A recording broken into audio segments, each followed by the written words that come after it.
તો જૂનાગઢ રાજકોટ હાઈવે ઉપર ગત રાત્રે 9 થી 10 વાગ્યાની દરમિયાન એક ગમખ્વાર અકસ્માતની ઘટના બની છે અને જેમાં સામસામે બે ફોર વ્હીલર કાર અથડાતા એક વ્યક્તિનું ઘટના સ્થળે મોત નીપજ્યું છે, જ્યારે બે વ્યક્તિ ગંભીર રીતે ઇજાગ્રસ્ત થતા તેઓને તાત્કાલિક સારવાર માટે હોસ્પિટલ ખસેડવામાં આવ્યા।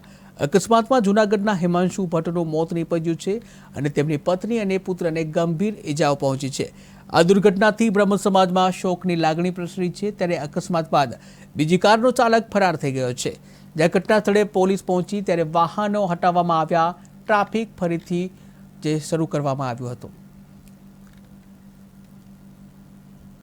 जी बापा अपना नाम थे जेठाभाई पानेरा सामाजिक कार्यकर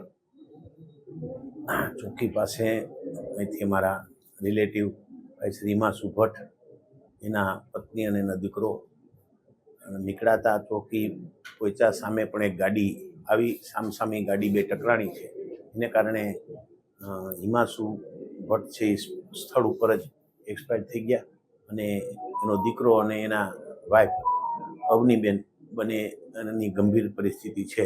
અત્યારે અમે સિવિલમાંથી કેજે હોસ્પિટલમાં લઈ આવ્યા છે અને સારવાર ચાલુ છે।